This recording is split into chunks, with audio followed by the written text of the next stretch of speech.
and Shelley just screams just at the top of her lungs. I mean, it was like such a bone and soul piercing scream. Like, I'll never forget it. And, she went to our bedroom, and I sat there just like, couldn't believe that I hurt this person this much. It's a Tuesday night on the couch, and I forgive you, and we're going to get through this, and we're going to make it, and I'm staying. And then she wakes up on Wednesday morning and is like calling our counselor going, I want out. Jason Martinkus, welcome to the pod, man. Thanks for having me on, man. I'm excited. Hey, you're officially one of my favorites because you do whiteboard teachings. I was telling you before we hit record. I love a good whiteboard teaching, man.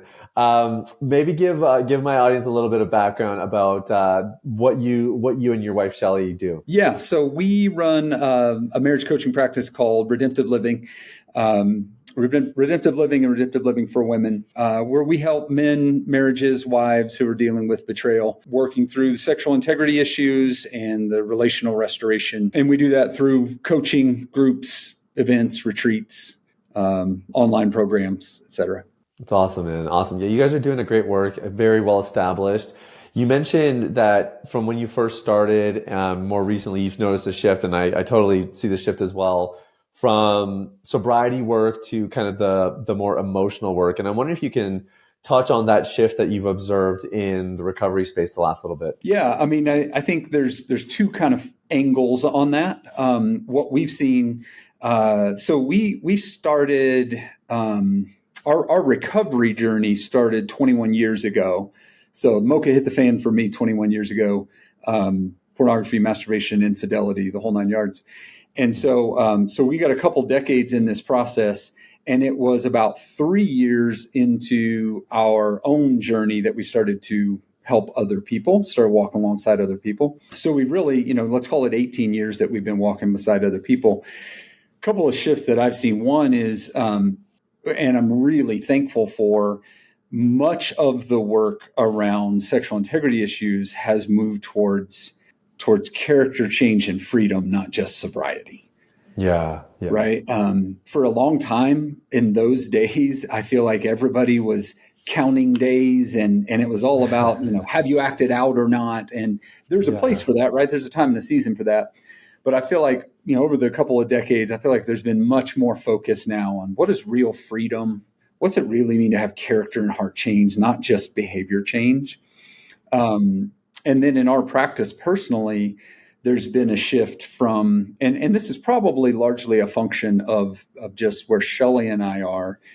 There's been a change where we've sort of moved away from the hardcore sobriety work. We get fewer calls from people who are saying, hey, I'm in the middle of struggling, help me find freedom. And we're doing a lot more work with couples who are looking for restoration, redemption, post-betrayal. Yeah, it makes a lot of sense. And I think the couples work even I've noticed has shifted because I think more women are becoming aware that even though their husband might have the addiction, there's still, stuff that they need to do as well. Like usually the betrayal trauma lands on other trauma, other previous experiences, all that kind of stuff. So I think that makes a lot of sense. 21 years you said since everything kind of surfaced for you guys, and then okay, in 18 years of doing this work, what's something that maybe you had to do in those first 3 years when you were, getting the marriage back on track that you don't have to do anymore? I just want to cast some vision for guys who maybe are in the thick of it right now and don't know if their marriage is going to make it. What an amazing story you guys have. I don't know, anything like that? Is there anything that's shifted in your marriage from when you first started out this journey to where you are now? Yeah, man. So Shelley and I, we kind of joke that we're on the slow track.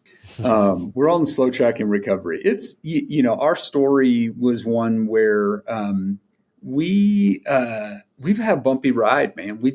There've been seasons of hard and things that we didn't know to expect. And, sometimes I hear people who they're like, everything happened 10 years ago and it's been, onward and upward since. And I'm like, that is not our story over here. So those early days, I'm saying years 0 to 4, those early days were characterized by a lot of me living out of a place of what's the right word? I don't even know what word I put on it. It's like me living out of this place of like, I somehow have to make up for all the wrong I did. Does that make Yeah. Okay. sense? Got it. Yeah. Like trying to get out of debt kind of thing. Yeah, totally. Yeah. Totally. And in so many ways, I mean, this is more information you need, but like the first year was super tumultuous. Towards the end of the first year, I was sitting down with my accountability guys going, "Hey, I'm filing, I'm walking, we're Wow. never getting out of this." And those guys kind of talked me off the ledge. And then, late in the second year, Shelley was like, "I don't know if I'm staying." And then she had this like powerful moment of forgiveness. It's so classic. Like we had this sweet moment where she reads this letter and it's so powerful and tender and sweet. And like, it's a Tuesday night on the couch and I forgive you and we're going to get through this and we're going to make it and I'm staying. And then she wakes up on Wednesday morning and is like calling our counselor going, "I want out. I made a mistake. How do Wow. I get out?" Because she had buyer's remorse at that point, So the first couple of years just super tumultuous, and I was living so much of I just have to like make it up to her, and like you said, get out of debt. And then something shifted for me where, and you can tell me if I'm rambling and going off track. Oh, this is Something great. shifted for me where I realized like this isn't just about restoring our marriage and restoring the dignity that I stole from her. This is about what God wants to do in Jason. Like this is about who God is calling me to be, whether our marriage makes it or not. I'm called to be somebody different than the man that I've been. And when that shift happened, it's like I stopped trying to get out of debt. I started to live more into like really grace. I started to move out of what I kind of say, like I moved out of law and into grace. If we're talking Christianese, like I just started to be able to see like, okay, this is about the long game character change. This isn't about just stop being a jerk and Yeah. acting out, right? You know what I mean? Yeah. Yeah. And so then in our story, 4 years in, I'm in seminary. She's like working on a doctorate degree and doing her PT thing. She's a physical therapist. I'm working full time. We're like two trains passing in the night. We're also helping people. Like I'm helping guys and she's running groups for wives. Oh, wow. And then one day we hit this place where she was like, "I'm out. I'm not going to be the poster child for this." She quit the group that she was leading. She said, I need a break from God. I need a break from church. I just need a couple months off of all of this." Wow. And a couple months turned into a couple years. And so we just had this season where like, the middle, that sort of middle section right there, years 4 to 6-ish, just really tumultuous, hard questions of like, I circled back through like, man, if this is all there is, why'd I stay? Like just really messy, hard. And I kind of shifted back into some of that old get out of debt. And then things moved and shifted, and I won't even go into all the details. But we moved back into a place of freedom, and since then, it's really been not without bumps and bruises, but it's really been a journey of trying to consistently live into that character change. Yeah. Right, trying to consistently live into who God is calling me to be today, which has implications for our marriage, but more importantly, has implications for who I am as a person, right? So today, it's not heavy. It doesn't have all that weight. It doesn't have all of the protocols and all the guardrails that feel like it's real cramped and tight. It doesn't have all that stuff today. Just recently, I was on a trip. I was in Arizona. I go to Arizona a couple times a year by myself, just a little retreat. She had no idea when I landed. She had no idea what hotel I was staying at. She had no idea, nothing, right? Yeah. And I'm not being flippant or casual about that. It's just that there used to be a day when every moment of the itinerary was written out. Yeah. Because of trust, right? Yeah. It's not like that today. There's a lot of freedom today. That's awesome, man. That is so cool. And like I said, I think it's important for people to hear that it is an up and down. It's 2 steps forward, 1 step back, or maybe 1 step forward, 2 steps back. There's so much of that, right? So Can you remember a moment where where you had gone from the she needs a detailed itinerary when I travel to she doesn't, or can you remember a Yeah, particular day or when that shift happened? totally. I was traveling, so this is at a point. I couldn't tell you how many years later. I probably had to, if I thought about it, I'd probably nail it down. But years later, I was traveling. I was teaching a workshop, and I was on the phone with her, and just casually, she was like, "Hey, by the way, what city are you in again?" And I was like, "What'd you say?" And she's like, "What city are you?" I'm like, "Babe, you don't even know what city I'm in." And it was just kind of this moment of like, "Whoa, Huh. something has changed." Wow. And it wasn't like it wasn't like this intentional, deliberate, let's get to that point. It's like one day we were sort of there. And it was surprising to us both that we were there. Wow. I think in many ways, if she were standing here and she were talking, she would say, there was a process for her of just like holding on really tight, trying to really let go, and then grabbing back hold tight. And it was an evolutionary thing for her to get to a place where it was like, I release you. Hmm. I don't trust you the way I used to trust you, because trust was naive then. Hmm. I trust you today with the conscious knowledge that you're not above bad things on good days, right? And so there kind of came a point where she sort of surrendered me to that. Yeah. Yeah. Wow. It's beautiful, man. What parts of your character do you feel like God has focused on the most since you kind of had that shift in revelation? Humility. I feel like, there's somebody really smart and famous said something along the lines of, it's what fierce, is it fierce grace? Fierce Hmm. grace, I think is what it was. Yeah, it could Um, be. I'm not familiar with it, but yeah. I feel like at the beginning of my process, I feel like God kind of went, the thing, your thing is going to be humility. Hmm. And at every turn, we're going to do work on that. And so I feel like today, man, the work, I mean, I got I got a lot of junk, and I got a lot of work, but the thing that is ever the overarching character trait that I feel like continues to like pull me back to is humility. Hmm. Which sounds a little bit like contradictory, right? Like I'm really humble, right? Um, The uh, most humble. uh, I'm really humble. Just ask me. But no, more like this idea of, and I say just what I was saying about Shelley a minute ago. I'm not above bad things on good days, Yeah. um, and don't catch me on a bad day. Uh, I feel like God just at every turn, whether it's a conversation with someone, whether it's something with Shelley, whether it's something recovery, whether it's an interaction with somebody at the grocery store checkout line. I feel like God has just sort of said, like, recovery for you is going to be centered around humility, and everything Hmm. else is going to come from that root.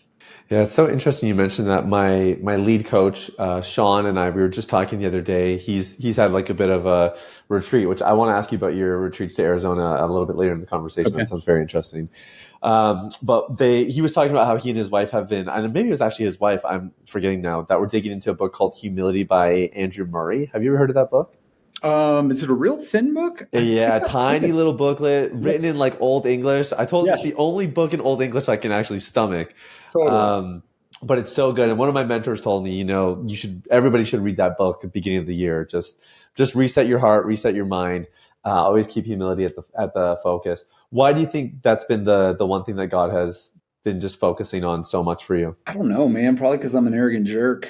If I'm left to my own devices. Um, uh, I think if I had to put some meat on the bone there, I would say probably because everything about my own personal recovery and our relational recovery really is born out of that. Empathy is born out of that. Love is born out of that. Kindness is born out of that. Trust building is born out of that. Not acting out again is born out of that. Like, it's just everything kind of like finds its origin for me. Everything kind of finds its origin point. So if you were walking a couple through a recent discovery, and the wife is super hurt, and the guy's really ashamed, and maybe whether he understands what he's signing up for, he knows he needs to get better, and he wants to obviously try to protect his marriage, and that this guy probably could use some humility along the way, or that humility could be a really good bedrock for him to establish as he goes about recovery. How would you help somebody adopt a posture of humility? I would sort of reverse engineer that. And here's what I mean by that is I would say the things that we're going to do in the process, I would tie each of those back to humility. So I would start with those and tie them back rather than start with humility and go to them. So for instance, one of the things that I did in our early journey, and this speaks to one of those things that you were asking about, I did what we call T30 journal. So I kept a 30-minute journal, 6 a.m. driving to work, 6:30 sitting in traffic, 7 a.m. bathroom, 7:30 meeting, okay. Right? And then I would get home and give them to Shelley, and we kind of walk through what did my day hold, Okay, and then where in here, a month ago, where in here would you have acted out with someone or looked at pornography or whatever? And we would go through. Did she ask for that, or was that your idea? I don't remember. Probably her idea, and then tremendously helpful for me. So I would say to someone, hey, we're going to do T30 journal, because that provides a sense of security for her. And it's good for you to be accountable for your time. And actually, the act of keeping a 30-minute record consistently and handing that over, that's humility. Yeah. That's humility, right? To say, I do life on my terms. I come and go as I please. And I'm not going to live that way anymore. I'm actually going to live accountable for my time. That's humility. Mm. So I would probably reverse engineer the humility and just connect all the things that we're doing. Full disclosure, that's such a popular and also heated term in some ways in like what we say do. Literally, right? Yeah.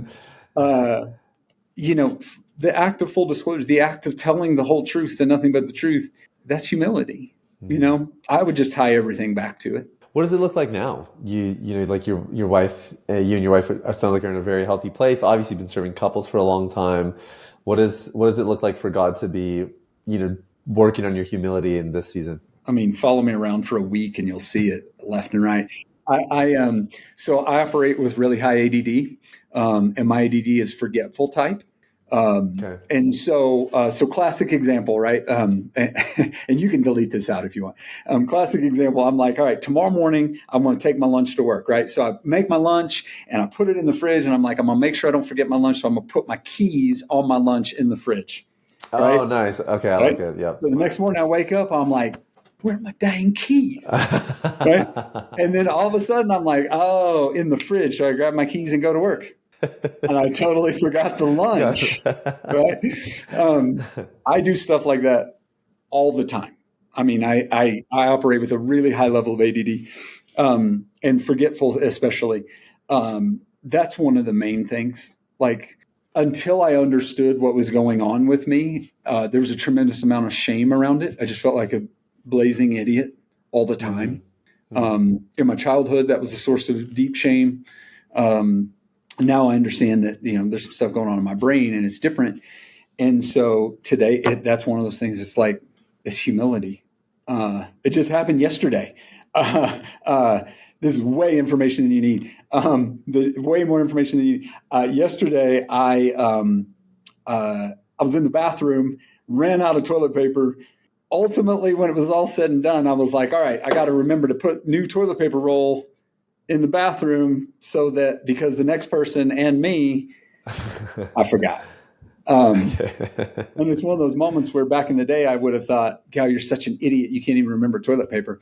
And today it's one of those things where I go, I'm not above bad things on good days. I don't do life well or perfect. There's a humility thing that comes into play there. Just a little reminder. I'm not the best CEO of my life. Yeah. Just follow me around. You'll see. Oh, that's awesome, man. Beautifully said. And you're clearly an embodiment of that humility. I can see that God's been doing that work in your heart. It's very cool. You're a great teacher.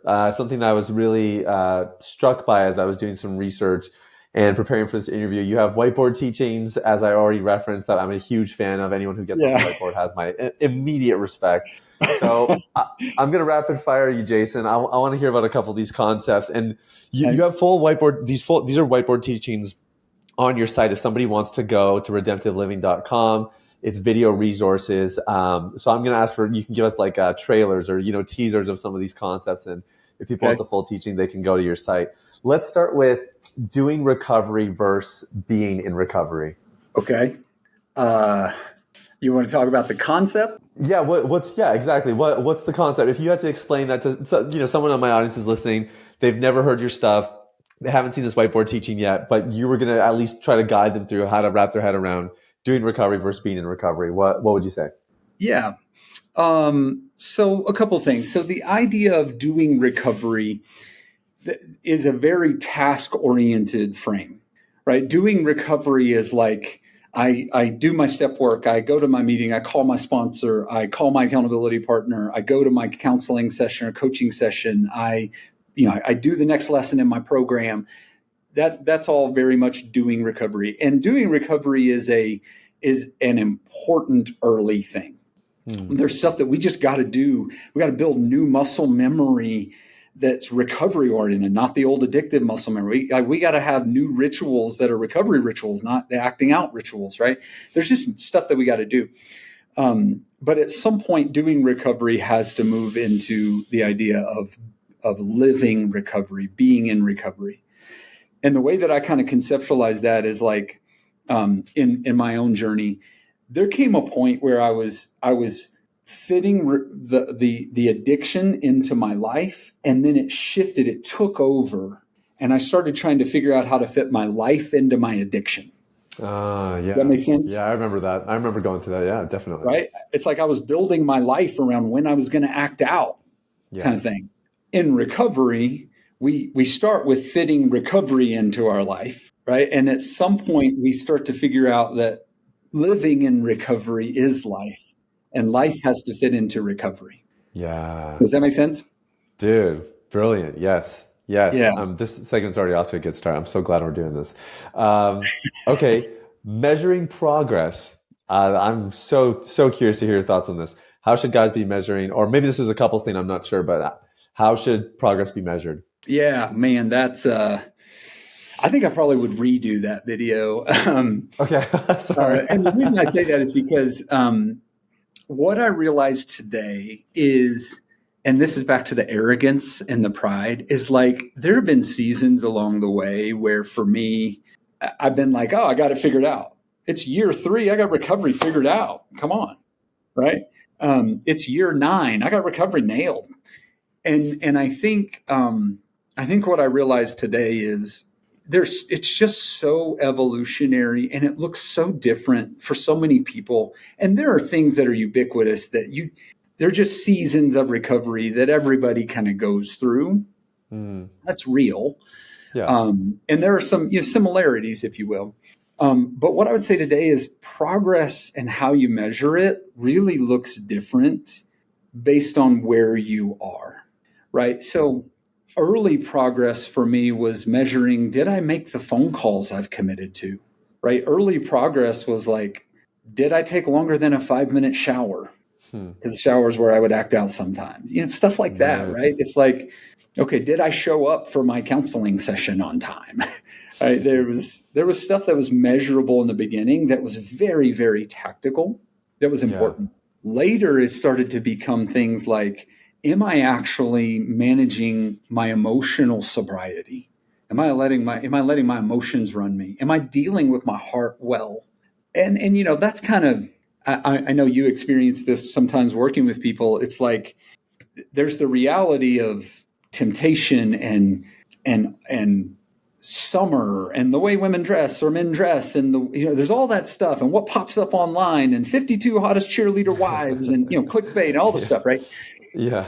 And then that like at some point it transcends that to like, I actually have to deal with what's really going on with me that I'm using that stuff for, right? And so, later stages in recovery, it started to become more measuring progress by how well am I actually managing my heart?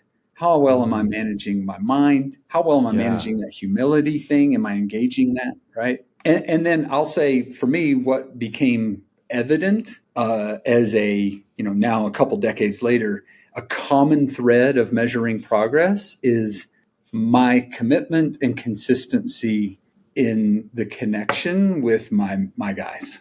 Those guys, there are guys that talked me off the ledge in the beginning of not filing for divorce. There are guys that have walked with me in the middle seasons. There are guys that are walking with me now. And my consistency and commitment to staying intimate with those men is the through line of measuring progress. Right. When I've struggled, when I've been, and thank the Lord, I haven't acted out in 21 years. Close calls and near misses. That's still amazing, man. But thank the Lord. But the times when I've struggled, the times when I'm like walking that line, and you know this, it's like those times when you're almost negotiating with yourself, like, oh, a little bit be okay, right? I mean, come on, it's not as bad as it used to. Some of that stuff is when I've gotten distance from or lost consistency in connection with the men in my life who care about me. Yeah, I echo that a lot. Like just in my own personal experience, I think with our clients as well, the clients that have had the best outcomes long term definitely have that.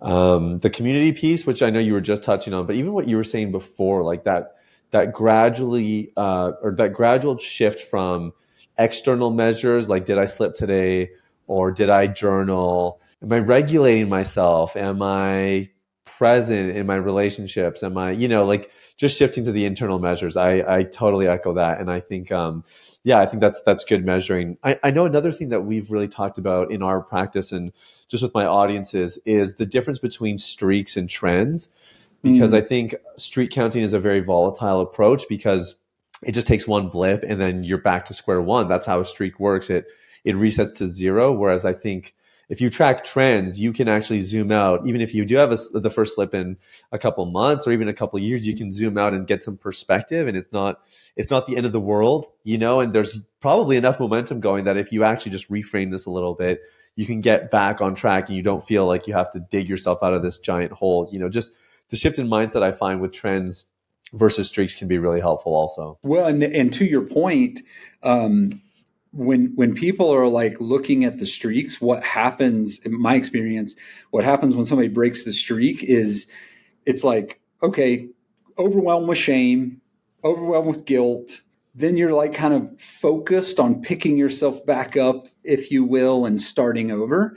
Versus when you zoom out and look from a trend standpoint, people can analyze a trend. Yeah. And so there's actually learning that can come from that slip, that relapse. Like we can gain knowledge from that when we zoom out and look at it from that perspective. Yes, you're so right. Yeah, it's kind of that John Maxwell thing, like you fail forward instead, right? I don't know if this ties into the next concept I want to ask you about, but let me tee it up. Data versus emotion. So this was like square one baseline learning for me. So I can tell because you got a goatee and you got a whole different vibe, man. I had hair back then. This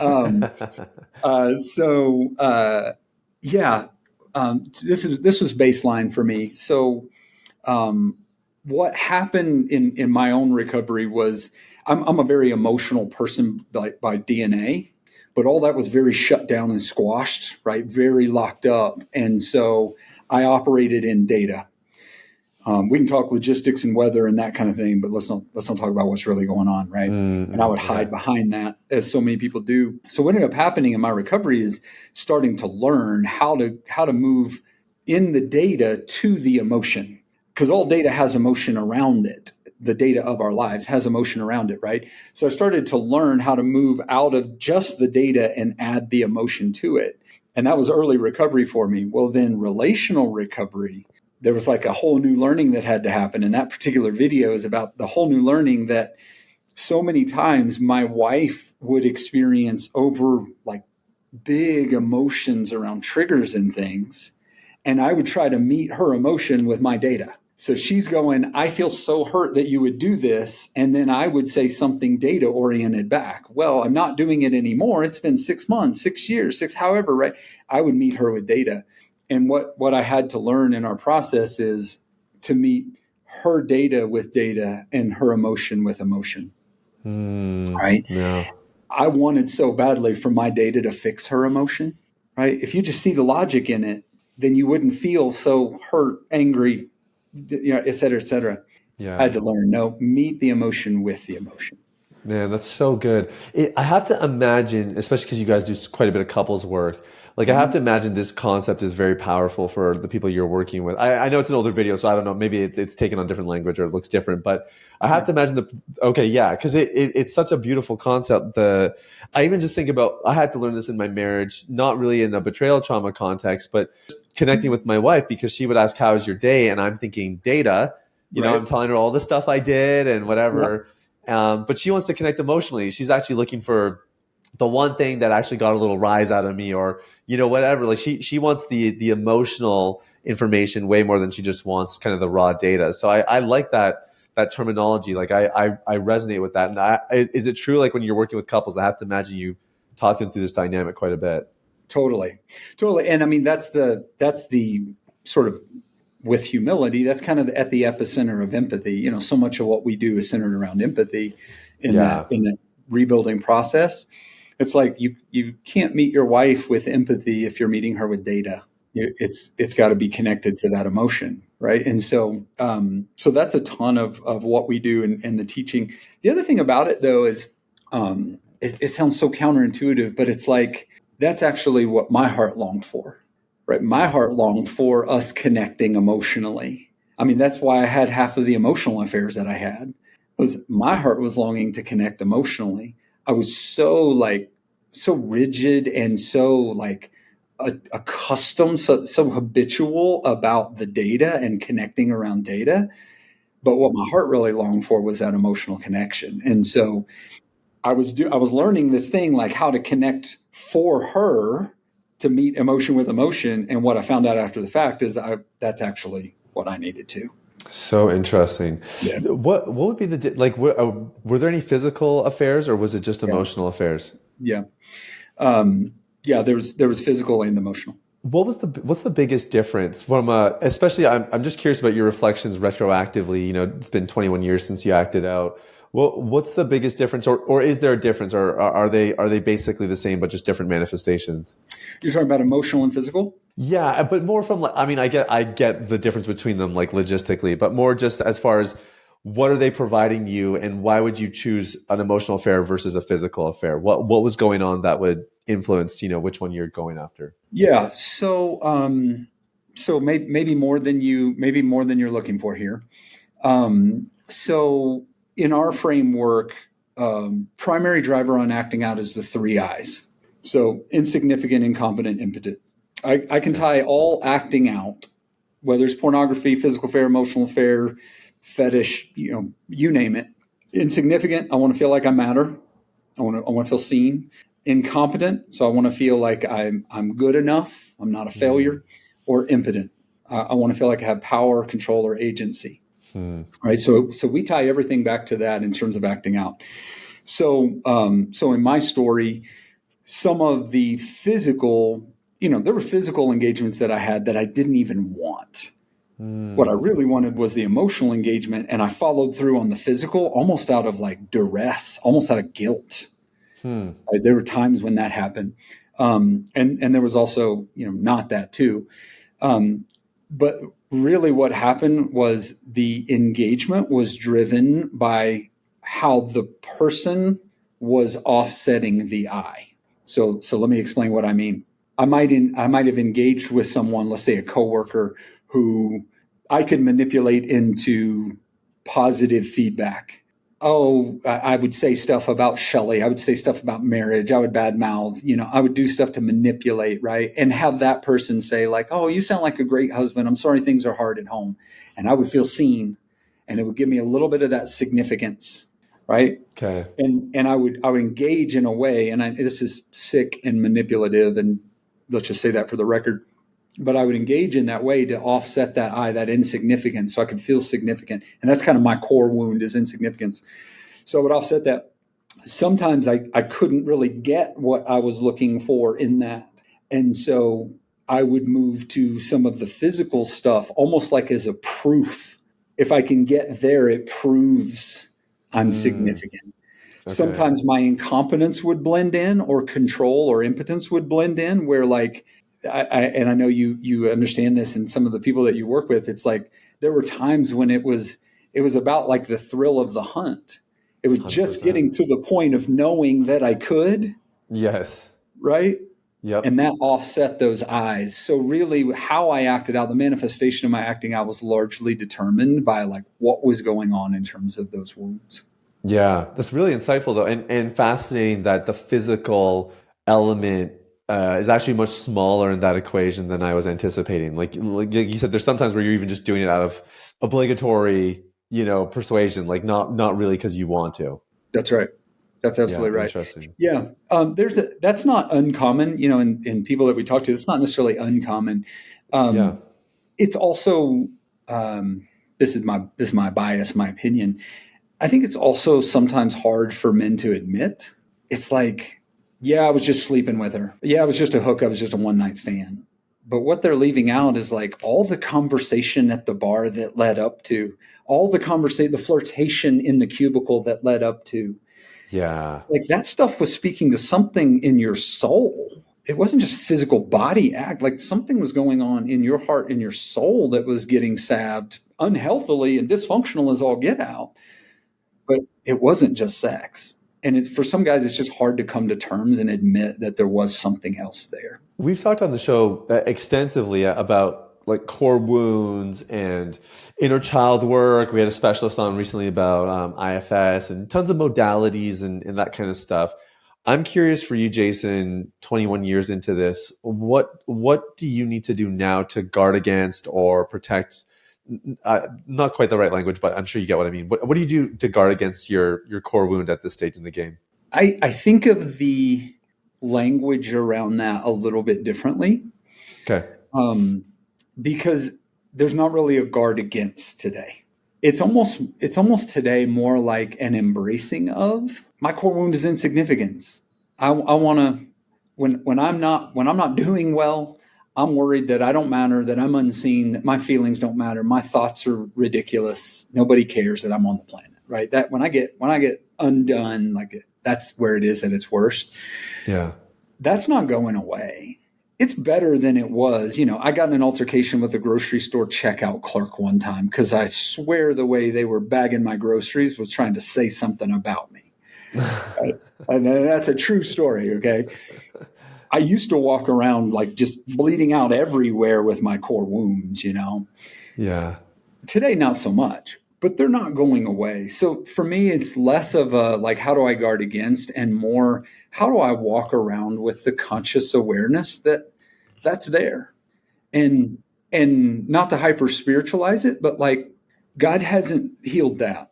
He's present to it, but that pain's still there. There's still days when I feel that thing, and it takes me back to when I was 11, So it's really more walking around with the conscious acknowledgement that that pain is there, those wounds are there, and that they no longer have the right to demand that I do something with them. Yeah, that's really helpful. And thank you for the reframe, because I knew the language I was using there wasn't quite right.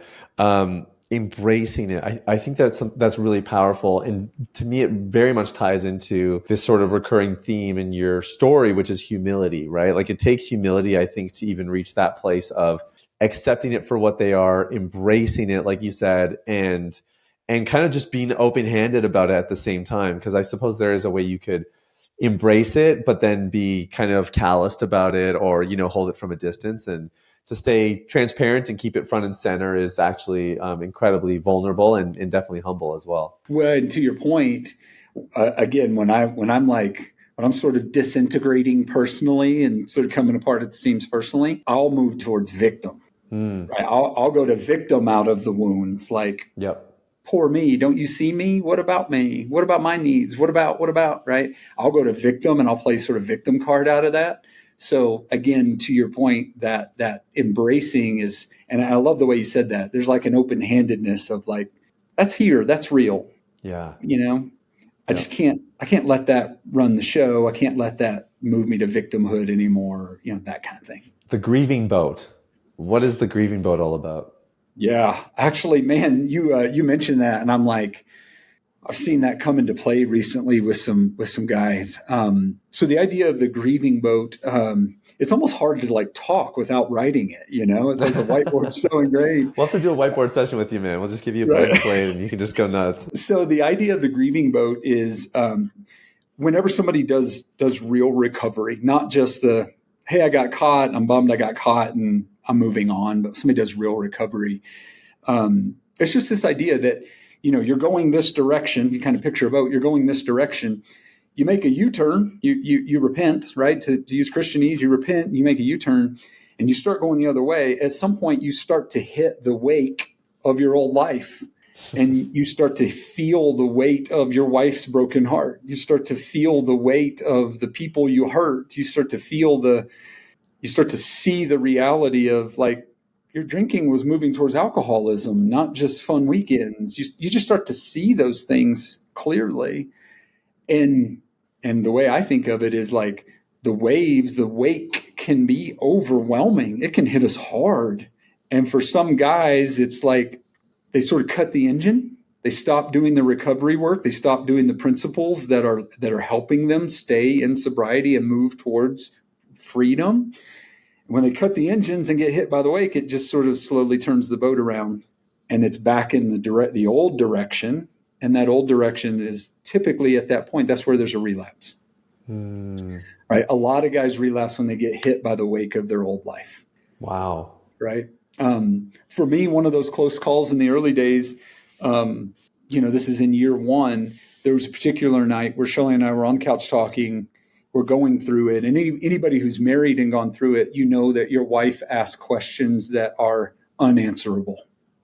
How could you do this to me? And it's like, no answer is a good answer at this point, Yeah. And so that's happening. And, it's getting later. It's been hours and, it's late or early in the morning now. And Shelley just screams, just at the top of her lungs. I mean, it was like such a bone and soul piercing scream. Like I'll never forget it. And she went to our bedroom, and I sat there just like kind of befuddled, just couldn't believe that I hurt this person this much. And something about the tone and the way that she screamed, it was just like, for me, there's just a moment of like, I've broken her. And that night, like, that was a close call. Like I wanted to act out that night. I just wanted the pain to go away, even for a moment, just to go away.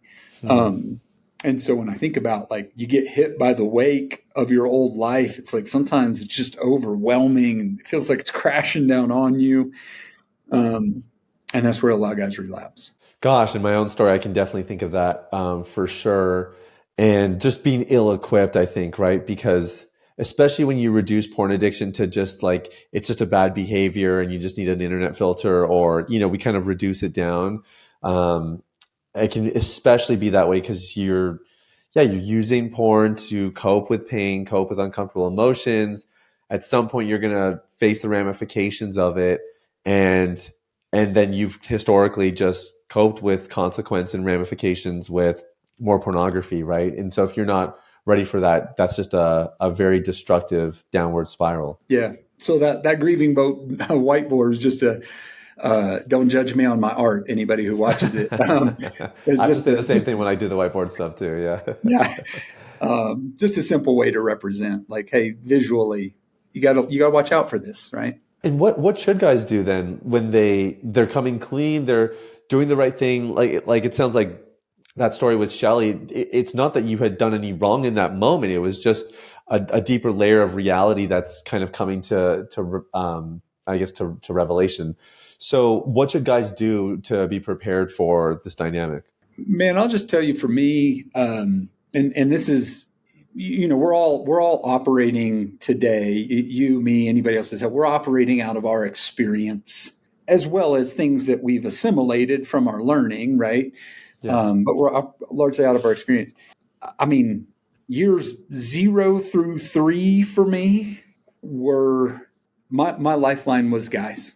It was just guys. I want to say, I mean, I'm just be honest with you, 21 years later, I want to sit here and be like, it was all God.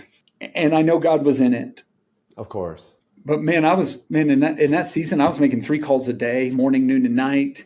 I was like, morning, I'd be like, you won't believe what last night was. She was screaming, yelling, right? At lunch, I'd be like, I'm doing okay.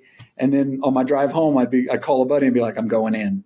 It's like, that was my lifeline. And it wasn't the kind of thing where I'm calling guys and they're kind of patting me on the butt, like, it's going to be okay. You can do that. It wasn't that. It was like guys going, this is hard and we got you and we love you and you're not a monster. You've done monstrous things, but you're not a monster. We got you. And call me in the morning, call me in the night if you need to. So for me, what was, if I tell somebody, how to be prepared for that, I think it's important to talk about empathy, talk about tenderness, talk about grieving and understanding all that. But the to-do, be in connection with you guys. Yeah, so good. And kind of explains, like the opposite of addiction is not sobriety, it's connection. We know the impact that community has again and again. And maybe another question about that, because it sounds to me like those guys were really just like you had arranged it so that I guess you could call them whenever you needed to. Is that kind of how it worked? And for sure. Yeah. Okay. Got it. And it sounds to me like you're taking the initiative. You're not like I've heard some people that are like, oh, my accountability partner stopped checking in on me, or, that kind of stuff. But it sounds to me like there was a lot of initiation that you're taking in this arrangement. Yeah. I mean, that's something that we talk about a lot is this idea that we don't need people to hold us accountable. We need people to be accountable too. Yes. And in those days, we had a weekly meeting, like we showed up at Panera Bread on Thursday mornings, and then obviously I had multiple calls a day they were just oxygen for me at that time. I felt like I was drowning. Right. But I think there was a twofold thing that happened. One was before I realized it, they were one of those men in the early days, and it's been different men along the way, but those men in the early days, they were directly offsetting my shame, right? I felt like a monster and a pervert. I felt like the biggest screw up. I felt dirty and just all the stuff, right? And it was those guys who said, you're not a monster. You've done monstrous things, but you're not a monster. Wow. Right. I didn't know. I couldn't put language to it then. Yeah. But I was calling them like oxygen mainly because they were just offsetting my shame. They were kind of the release valve in some ways on my shame. There was encouragement. Yeah, there was scriptural stuff. There was, all that was in there.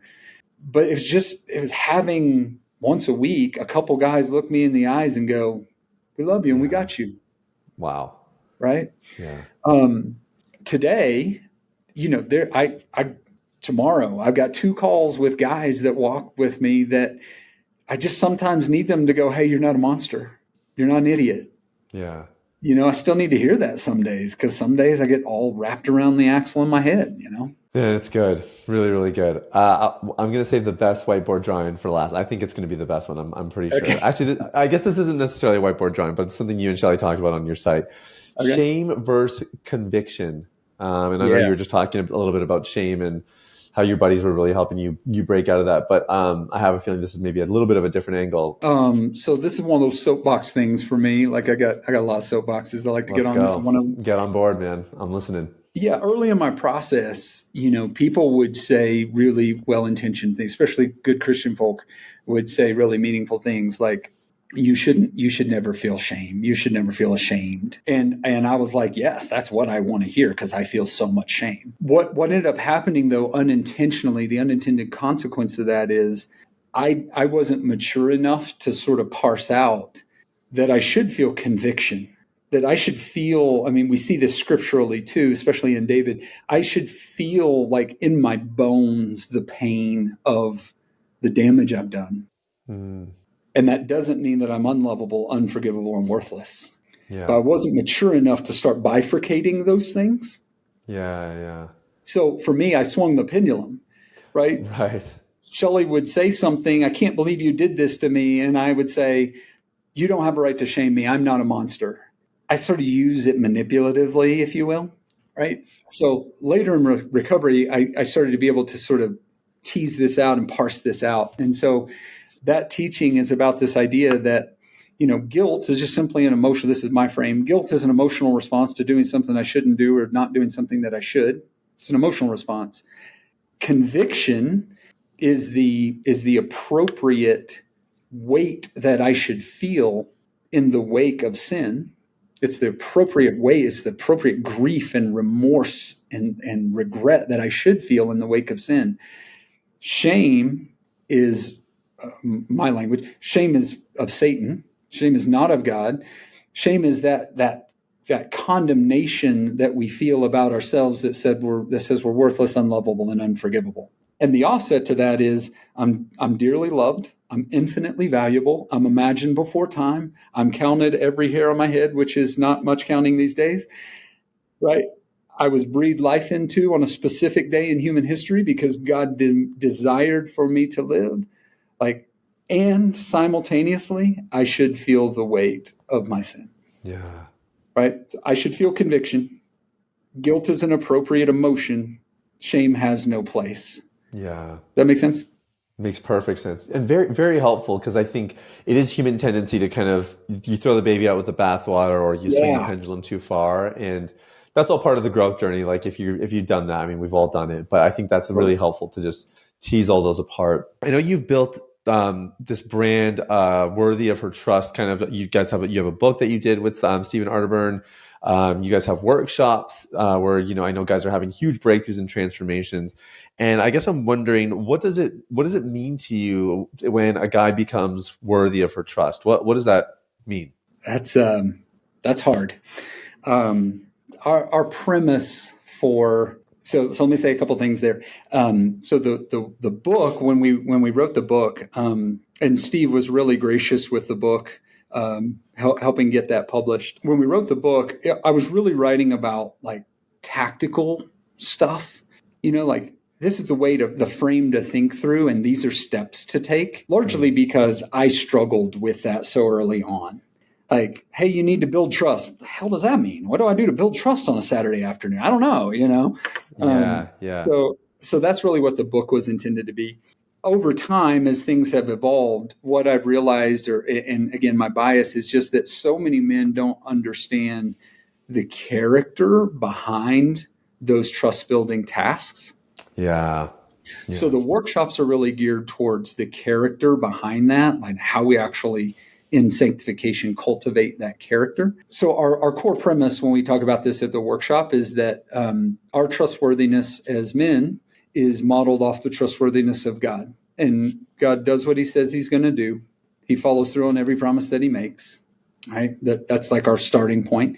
And he is who he says he is. So much of my story, and for so many guys, was I wasn't who I said I was. I put on all sorts of masks and faces. I presented to everyone, including my wife, including myself, right? Somebody other than who I said I was. So our core premise is we're going to do what we say we're going to do, and we're going to be who we say we're going to be, right? So when I think somebody becoming trustworthy, what does that mean? That means that they're developing the character, they're developing the identity, and they're developing the integration of those things such that trustworthiness is a byproduct of that, not something that they do. Yeah. You follow that? I do. And I think that perfectly ties together some of these big concepts you and I have been talking about today, that character development, the male tendency to focus on the data and just tell me the thing to do.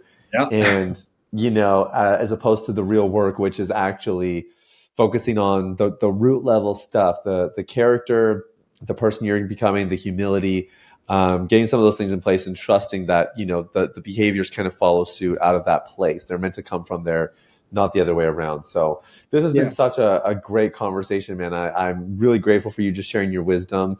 For people that want to find out more about what you and Shelly are up to, Jason, what's the best place for them to do that? Yeah, redemptiveliving.com. That's the website that tells all about our coaching and what all we do, master classes, the books, etc. And then worthyofourtrust.com is where somebody can go to find out more about the workshops.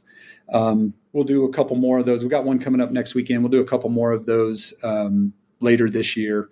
Okay, good. I was going to ask about that because I saw that. I think by the time this is out, that one will have passed, but I'm glad there's some others coming up. Yeah, there'll be more coming up for sure. God bless you, man. Thanks so much for your time today. Thank you. Appreciate it.